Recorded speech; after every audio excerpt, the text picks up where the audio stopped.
السلام عليكم ورحمة الله وبركاته. أحلى متابعين وغير متابعين، كل عيد حب وانتم بخير وسلام وسعادة. ويا رب يكون المقصود بعيد الحب الشرعي اللي نزل ربنا على الأرض، اللي كان اتكلم عليه في كل كتب الأديان السماوية: حب جبر الخواطر، حب الصدقات، حب بر الأهل، حب الطبطبة، حب الحنية، حب الاحتواء اللي بتدي أمل وبتدي نور للوش كده وبتدي سعادة، وليس حب تبادل الأحاسيس والمشاعر والرغبات اللي أقسم بالله العلي العظيم ده محرم شرعا إلا في الحلال بين الزوجين. بره الحلال ده حب محرم شرعا، اللي خلى ربنا قال النظرة الأولى للرجل حلال، النظرة التانية بداية زنا، هي بداية مرحلة من مراحل الزنا. فلازم نتقي الله في نفسنا.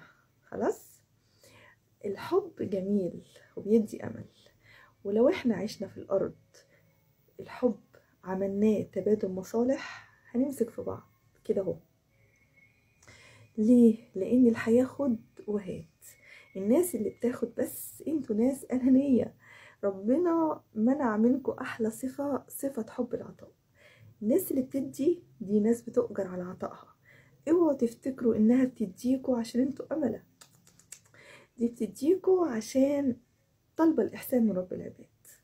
في ناس بقى لما بتاخد وتلاقي واحد بقى مهتم بيها او واحده حد مهتم بيها بتتغر، تقول لك ده انا امله، شوف بيعمل معايا ايه. لا حبيبتي، ده هو طبعه كده او هي طبعها كده. لو هي بنت او ست دي طبعها كده انها تحب تعمل اللي عليها، ست جدعه ماشيه بالتعليم الديني الاسلامي. الناس اللي بتاخد بس انتوا ناس اصلا يعني ربنا حارمكم من اجمل نعمه. نعمه ايه؟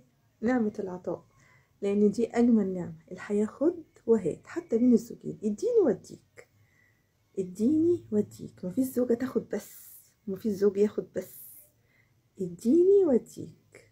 لما الانسان بيحس انه بيدي قوي قوي قوي والمقابل مفيش بيتطلق بيتطلق. عشان كده اكتر الناس بتتطلق. انا عماله ادي ادي ادي واللي قدامي بارد، او انا عماله اديها واجري ورا شقايه واديها وهي مش مقدره، فبيبتدي بقى المشاكل والنفور والقرف وبيتطلقوا. فتعظيم سلام لكل مطلقه وكل مطلق. انتوا شرف المجتمع، انتوا شرف المجتمع.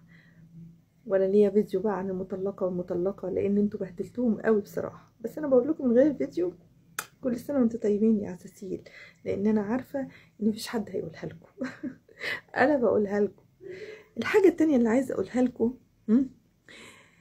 ان احنا في عيد الحب لازم نصدق. يا بخت اللي بيصدق في عيد الحب. روح صدق، صدق على امك بالكلمه الحلوه، صدق على ابوك، صدق على اخواتك، اعمل خير. مش لاقي حد وكلهم قاسيين عليك وانت بطولك اتغدرت بالناس كلها، طلع صدقات للناس بره. على فكرة ساعات الغرب بيبقوا أحسن من القرايب بكتير. تمام؟ يلا، اللهم إني بلغت، اللهم اشهد. وشكرا للاستماع، وأحلى بوسة للستات والأمورات البنوتات اللي بيكتروا عندي في المتابعات. أنا أحلى بوسة ليكم. السلام عليكم ورحمة الله وبركاته.